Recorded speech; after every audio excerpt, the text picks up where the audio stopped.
Hey, thanks for clicking. My name's Tyler, and this is Foregone Trails. Okay, so for those of you that don't know, the state of Oklahoma gets crazy hot in July and August. In the summer months, it just gets unbearable. And so really, I have not been filming a whole bunch, but I have been getting a bunch done. And in watching different YouTube channels, I see a lot of people do this vlogging format or whatever you want to call this, where you just kind of stare and carry your own camera and kind of like selfie around and kind of walk and say, oh, look, check out the cool Jeepster grill artwork or the really smashed up Jeep Cherokee grill in the background, and I'm just gonna walk and talk. So that's what I'm gonna do today. Today, I am going to update you all on all of the things that I have been working on, but yet not really filming much. I also just am not in the mood today to set up the tripods and get things going to film because it is super hot, but I do wanna update you guys on what's happening with this Crusty build. So a few of the things that I've updated so far: I've done exhaust, I've done some skid plates. I'm going to kind of start at the front and work my way to the back to kind of show you where we're at on the updates, talk through some things, get some hopefully recommendations, some comments, because there are a few different items that I've run into some hurdles with. And so if you guys have knowledge or experience, please let me know. To start with, up front here, let's go ahead and just pan around and get you looking. This is something I actually am going to take the time to film this entire process, but right now I've got the whole front end pulled apart. One of the upcoming videos, I'm going to show you how I'm doing an alignment with these brackets. I also had some issues with the steering. I was hoping to use all stock Jeep Cherokee steering, and so that's not going to happen, but I did order all of the pieces needed to go ahead and get a 1-ton steering kit put and installed in the Jeep. So I have all the 1-ton steering pieces, all of the metal, all of that, to go ahead and create a custom steering for this. I feel like I've already done like 3 or 4 videos on steering, but this one will be just about building drag links, tie rods, doing alignment, those kinds of things. So it'll be different, but it's still steering. So hopefully you enjoy that, just to show you where we're at. The other thing that I have been working on that hopefully will work well, I'm not sure, but again, I didn't get a lot of it filmed just because it's been so hot and I've just been miserable and just I don't want to film a lot. So what I did go ahead and film, well, I didn't film, I finished getting shock mounts built. So you can see here what I went ahead and did with the design. I just used some 1/8 inch plate steel, built it out and up and over. And so that will actually, if I zoom out here, hopefully you can kind of see, that'll give us that shock tower that'll go and allow us to use a stock Cherokee shock. So this one's too short for the amount of travel that I actually need. But as you can see, this will sit something like that, and then I'll be able to use one of those Jeep Cherokee stem top shocks, run it right through here. So you can kind of see that there. I'll just have to drill a hole up here in the top, and then this shock should bolt right up and through, something like that, of that nature right there. And so that's really what I'm hoping to do. There might have been some ways to go ahead and actually do that a lot better with a round one that you run a bolt through. But for me personally, I think I've mentioned this before, but I really am hoping to kind of keep this all Jeep Cherokee as much as I can. And so I actually cycled this suspension on the front of this, saw that I'm going to get about 11 inches of travel max. And so with that, if I order a Jeep Cherokee shock that has 11 inches of travel, that'll give me about a 6 to 8 inch lift Jeep Cherokee shock. And so these perches are going to line up perfectly for that, to where I can just order a shock for 6 to 8 inch lifted Jeep Cherokee, and it'll give me 11 inches of travel. It'll bolt right in. It'll keep it easy. I'll kind of have a good starting point, be able to reference Cherokee parts as needed. So hopefully that gives you an update on what I'm doing with the front.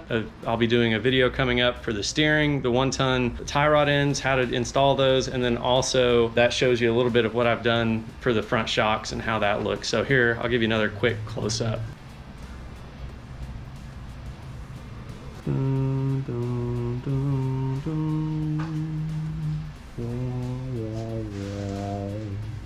Shocks are done. Now, since the last time, some of the other things I've gotten done but didn't film, I did go ahead and also finish the exhaust. And so I'll probably set this down and show you some of that, but first let's just show you what it looks like. The stock header, exhaust manifolds and headers, and then they come down right here. And so that where that comes out, and I just used some pre-cut pieces. You can see welded it around run it over here. Okay, and then let's cut and I'll bring you to the other side. Airplane noises, right? Okay, so you can hopefully see a little bit here. Excuse this wiring mess. So you can see that just kind of pokes through. So I use that stock exhaust exit. It came up here. I went ahead and left it pretty much right level with the frame. So you'll see right there, it's going to run a little bit close to the floor pan through this side. So I'm going to be moving the heat shield when I get the Jeep back in here doing some things, but you can see, just use that pre-bent tubing that comes in a big kit. I'll leave a link to it, but just a 90 up here. This gave me a 45 back to a straight piece. I'm running, I think it's a Flowmaster or something, just kind of straight through exhaust. Comes back to here. I moved, this is actually the stock exhaust hanger, but it used to be on that side over there. So that's welded up, coming and running out the back. Let's see, right there.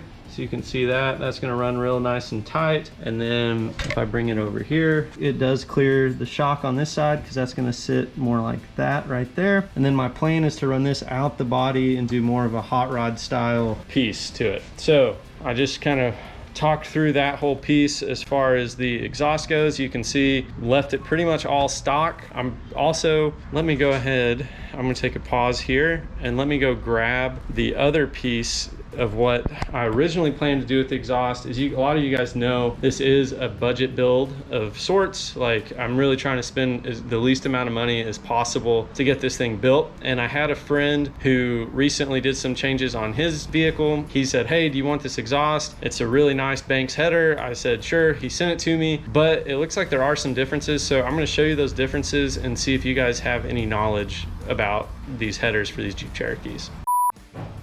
Whew. Okay, I am pouring sweat. You guys probably can't tell, but I am. Okay, so if we look here, I'll flip this around. This is the header that was given to me. It says, after doing some research and getting it here, I got so excited. I was like, oh, this is gonna work perfect. This only runs up until like 99, and then they moved to this dual little catalytic converter, blah, blah, blah. I don't know, kind of thing. And so they also have more O2 sensors. So there's like an O2 sensor there. There's an O2 sensor on this side here. There's two more O2 sensor here and O2 sensor here. So there's 4 O2 sensors on this new setup, but not on this one. So I am not sure if that's something that I can do to make an adjustment and make this header work by adding some O2 sensors to it, or if it doesn't line up at all to that setup. If you guys know anything, let me know in the comments. Or if you're really looking for a Banks really nice header, only a few hundred miles have been put on it as far as I know, send me a message and we can work out a deal on it. So there you go. For exhaust, this is the mess that I'm dealing with, but it is currently, it's run out the back and hopefully will be working like it should. Okay, oh, move this thing over to the side. Whew. Okay, all right, one more question on exhaust that I've got for you. This is not great camera work. I'm really making it B-roll today. Okay, pause, reset, take, here we go. So just talked about the headers, we got that out of the way. So the other piece I would really like an opinion on is these Cherokee headers or exhaust run out the back here and they hang down super low. Like, this is the lowest hanging part of my entire build right now. And this thing should be pretty low slung. I've noticed on the Cherokee version, or the TJ version of the exhaust, it actually runs around the front and out the other side. Again, this is cheap budget build, so I'm not trying to spend a bunch of money on a new exhaust system from a Jeep TJ to try to get it to run out the front. But if you guys have any recommendations on an easy, good way to get more ground clearance out of this Cherokee exhaust or whatever, that would be really appreciated. So moving on, more of the pieces that I haven't actually gotten around to filming. Again, stuff just gets hot, it gets complicated. I just wasn't able to film a lot of it, but we did recently install a slip yoke eliminator on the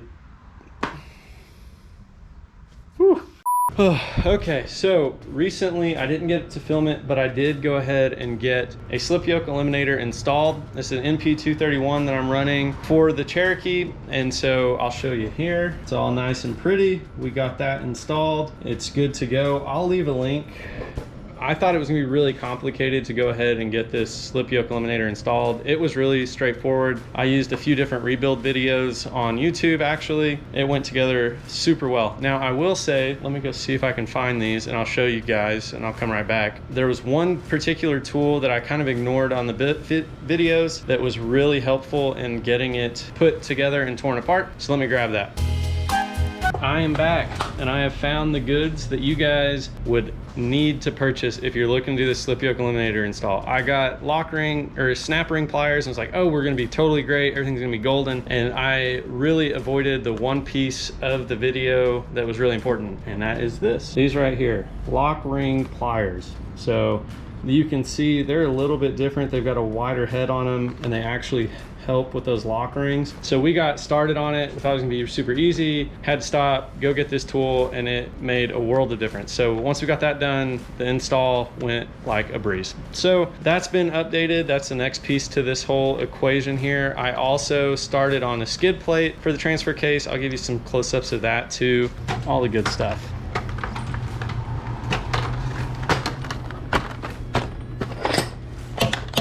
See, there you go. Snap ring pliers, lock ring, air tools, all the fun stuff. Okay, coming around. Okay, now I do have some video of this, of me actually bending this. So this is 1.25" 120 wall. It's the same stuff I'm gonna be using for the steering coming up, but I really wanted some protection because you can see how low this hangs. And aside from the exhaust right there, this is actually the lowest hanging part of this entire build. And so I wanted to protect it. I bent this up, so I'll throw in some B-roll here showing me bending this tube up. I just did 2 90s and then went ahead and bolted a little bit of a plate on the bottom here. So I don't know if we'll be able to get that light enough, but there you go. So some 3/16 plate welded on the bottom with some tabs. I'll go ahead and bolt it up into this cross member as well. For right now, it's just kind of mocked into place. And so hopefully you guys can kind of see how that looks. Kind of runs all the way around to this other side and just plate it up. So that should give us plenty of protection for this transfer case to get no damage. Anything like that should work really well. So since the last time I've really done a lot of updates on this, we did the shock towers, I've done the exhaust, I've done the slip yoke eliminator kit. Again, I didn't film a lot of this. I built a skid plate. Oh, another thing. Fun videos there. This is kind of fun. Hopefully you guys don't hate it. Right here, I actually took the stock Jeep Cherokee emergency brake bracket, and what I did, I went ahead and cut this back piece off and bolted it to the frame up here. And then right up here, this is actually the stock piece from the Cherokee, and just ran it into a bolt here on the bottom of the frame. I don't know, that's probably awful. So there you go. So I've got the parking brake done, slip yoke eliminator, shocks, skid plates, exhaust, and overall I think that's pretty much most of the big updates. Oh, that's what I need to do. See, this is when you work in a small space, this is how stuff works. This is the leaf blower. I'll be doing some yard work here in a minute, but get this stuff cleared out. Okay, so I did get some questions on this tire carrier that someone picked up on it in one of the last videos and said, oh, give me some details on that tire carrier. So I'm gonna give you guys some details on it and let you know that I don't have any of that filmed either, because it was the old tire carrier for the yellow Jeep. And so if we look, this is the new bumper that I built for the yellow Jeep a little bit ago. Just 1.75" DOM tubing. I actually tied this around and down to give me some rear rocker protection. So you can kind of see here how that goes. Just bent a nice little tube, try to follow that contour. So recovery point here, I used some 1/8" plate to run the full length of the back of the Jeep. Put in a couple little reverse lights here to fill up this space because I didn't want it to look too empty. I've been debating about putting in some like dimple dyed plates right here just to kind of complete the look. If you guys have opinions on that, let me know if you think I should go ahead and plate those two sides in or just kind of leave it open like this. But just a really simple design with that. Part of the reason I chose to do it that way, the shocks on the yellow Jeep really aren't valved enough for all the weight of this tire carrier. It was sitting up high. I trailer this everywhere. I talked about that that in a couple videos back, actually, about the things I carry in this, why I don't carry a spare tire anymore, and I keep the spare tire on the trailer instead. So watch that video if you want a better explanation about some of that. And then let's jump into the tire care you guys have asked about. Figure this out just a hair. The jerry can that's not there right now. Okay, so let's talk about the rear tire carrier for Crusty the Commando. So you can see everything kind of becomes a catch-all back here. There's the spare tire for that one, that pretty little yellow Jeepster there. Also, if you guys have a name for this, that would be cool. I just refer to it as the yellow Jeepster, but you know, I don't know, I thought like Big Bird, Old Yeller, I don't know. Anyway, so if you have an idea for the yellow Jeepster and what I should name it, let me know. Keep getting distracted a little bit. But I'm gonna talk to you about the rear bumper because that's something that was requested in the last video. It's something I haven't filmed, and so, because I mean, this bumper's probably 5 years old, and so I'll just give you an update on how I built it, what it looks like, give you some inspiration to build your own. And so the first piece to know is I went ahead and used some 4x2 rectangular tubing. This is, I think, 3/16 wall. I would personally recommend 1/8 inch wall because this thing is super heavy duty too, super strong, but I think 1/8 inch would be plenty fine. Then moving on for the spindle, this is a Summit Machine heavy duty spindle. That thing is massive. I mean, I don't know if that's a great way to tell. I mean, that's just a hand, but here you go. This is the first thing I had on hand, just to give you an idea like of how big around that is. That's just like a standard propane torch, and that thing is about the same size around, so it's pretty big. That's what she said. Okay, and then for this, I just use one of these spring-loaded latches to actually hold the tire carrier open. It just falls into this little groove here. I probably should weld a washer around the top to give it more of something to really sit in, and then it just kind of goes out here between the body and the bumper as well to hold it even further open. Then drilled a couple holes, couple nut certs so that the license plate mounts there. Receiver hitch, just standard receiver hitch welded in. The tire carrier portion itself is actually slanted, so hopefully you can kind of tell there how it's slanted. That slope matches the back of the Jeepster, and this is actually a Smitty built bumper that I picked off of Facebook or somewhere for like 50 bucks, and then just kept the tire swing portion because what I really wanted was this right here, the Smitty built handle assembly. So I have this, and you can buy this aftermarket, but I bought I used the handle and then this latch system here, and so you can kind of see I've got to go through and really clean it up. The sliding's no good, but there you go, right there. This is so long ago, some of these welds are just awful, but this latch works great, nothing rattles around. And then I just built the jerry can holder off to the side, so everything kind of fits nicely. My 4-way actually slides into these two pieces, so that just sits and attaches as well. And then you can see back in here there's some adjustment for sliding the tire in and out depending on the offset of the wheel, the size of the tire, you know, how you want that to fit. That slides in and out. And then there's also some pieces here where you can see I can actually raise the tire up or down just a little bit.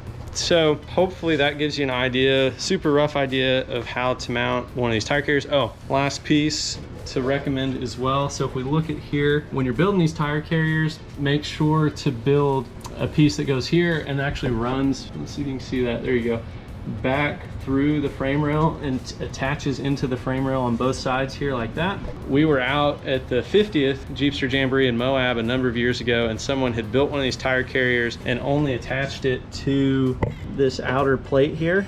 I don't know if you can kind of see how that goes, but this plate that runs all the way across, they had just attached it to that. And after driving from Texas to Moab, driving around on some bumpy roads, that thing actually ripped completely off that rear cross member. So you either need to reinforce your rear cross member or just run some supports along the frame to attach your bumper. And that should work pretty well. Okay, well, I've talked a lot. I've given you guys an update of all the fun stuff I've been doing. My shock, towers, my exhaust, my slip yoke eliminator, skid plates, rear bumper, the future projects coming up with the 1-ton steering for this project and why I've run into some issues with that. Ask some questions about the headers, the exhaust. So if you guys have advice on that, that'd be greatly appreciated. And until next time, I hope you enjoyed. Like, subscribe, do all the fun YouTube stuff. And if there's anything I missed that you guys would like to know, let me know. Let me know if this vlog video recording myself walking around thing worked well, if this kind of sucked and you prefer that better quality of me actually filming and setting up tripods and doing the whole thing. But I just kind of want to give you guys an update, do something. It's been hot in Oklahoma, so I haven't been filming, but I thought you guys should see what I'm up to. And until next time.